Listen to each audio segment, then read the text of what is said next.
If you looked in my life, you see what I see. If you looked into my life. What's good, y'all? I would say I hope y'all had a great 4th of July weekend, but I heard the gatekeeper said we wasn't supposed to celebrate it this year. So if you work or have a job at all, I hope you enjoyed your time off. Today I'm here to talk about my expectations for this new Brent Faiyaz album, Wasteland, coming out this Friday.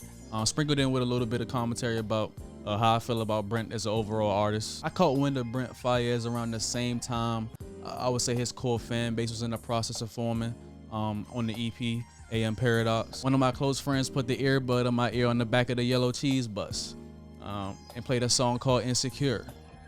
And that was the beginning for me. I was automatically fascinated with his voice for one. It was a tone and sound that my ears weren't programmed to hear at this moment in time. Because let's not forget, 2016 was the beginning of the SoundCloud era as we know it.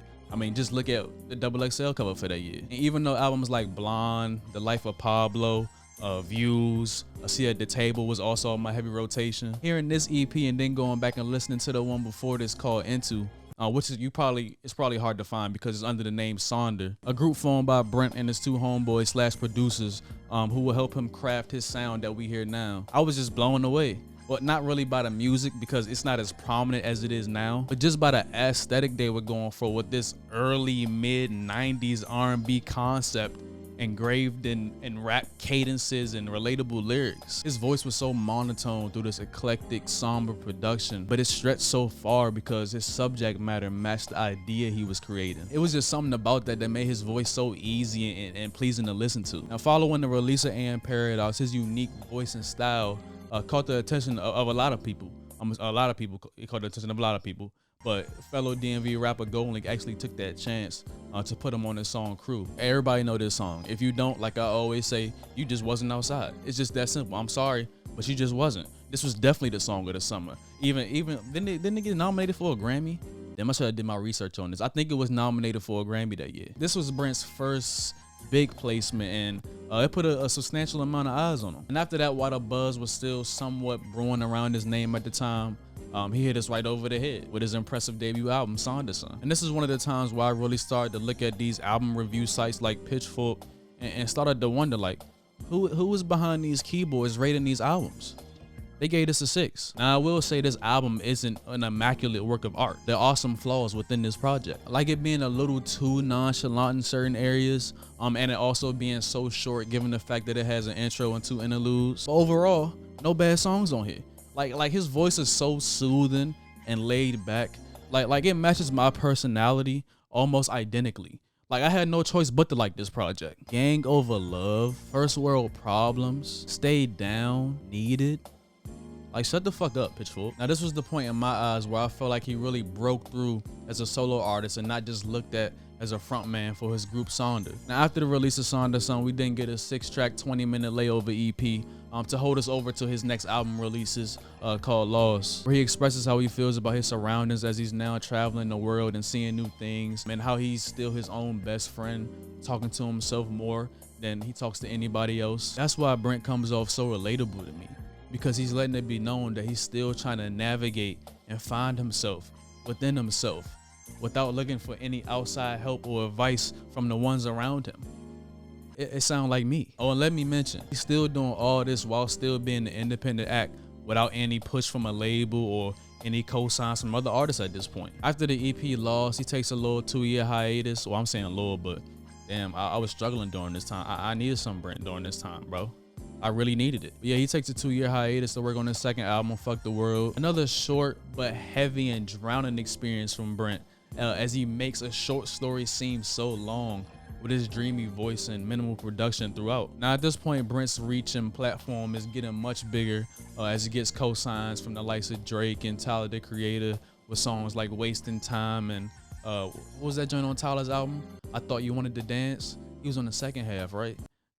Yeah, I love both of those songs. I'm also getting a huge look with the back-end feature that was put on Baby Keem's Lost Souls record off the Melodic Blue album, which brings us to this upcoming album, Wasteland. Damn, is that how it's pronounced though? Wasteland. You know what I mean? I think they only say that overseas. Wasteland. I've yet to see anybody use that shit over here. Wasteland. No. I'm about to freestyle this shit. I'm starting with some gripes because I've been praising this nigga the whole time. I took one look at the track list and I'm not liking that there's 4 songs on here that are old as shit. Old as shit. I'm talking about 2021 old as shit. Wasting Time with Drake, like I heard this shit mid 2021. I like the song, but damn, I played the shit out of this already. The fuck? And if y'all remember, Price of Fame was released on Dropbox over a year ago. And I'm not even a nigga that listen to leaks. But the only reason I listened to it is, I listened to it because I wanted to peek in it. I wanted to hear new Brent, man. He left us starving for a little minute. But then, I wasn't expecting it to be on an album a year after it dropped. So I'm like, damn, so I peaked for no reason.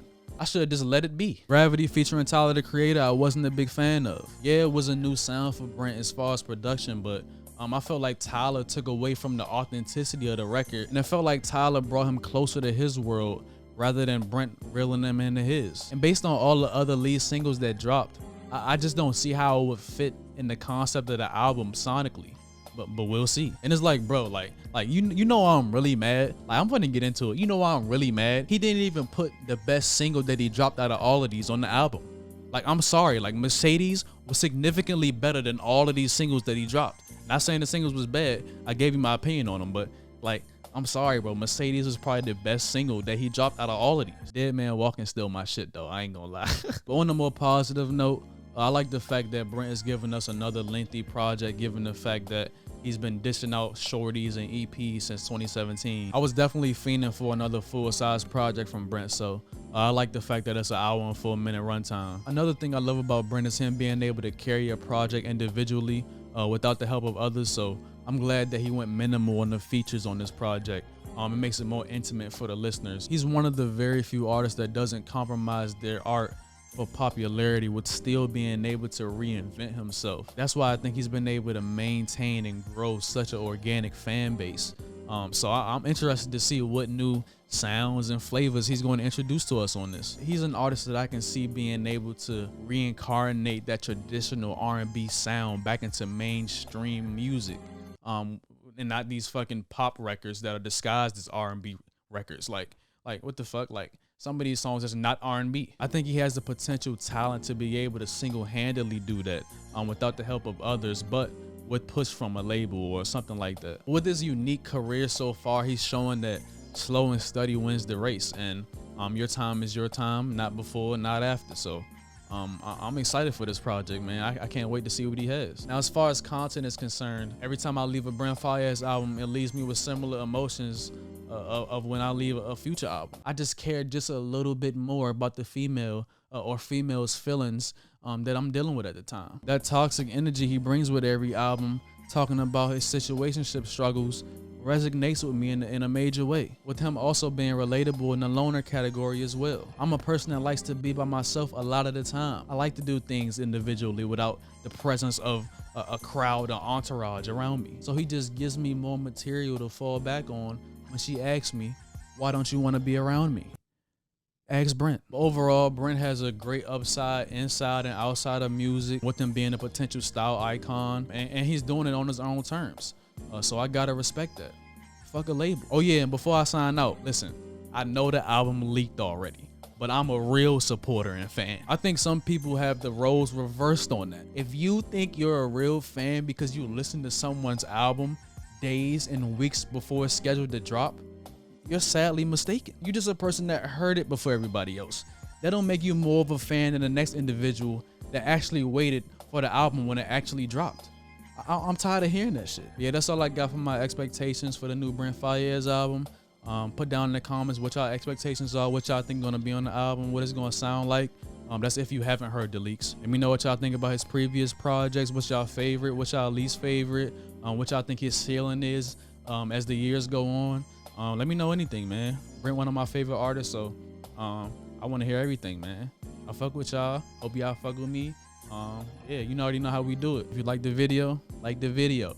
If you want to subscribe, subscribe. You know what I'm saying? I'm gonna be here. Yeah, we gone. Yee.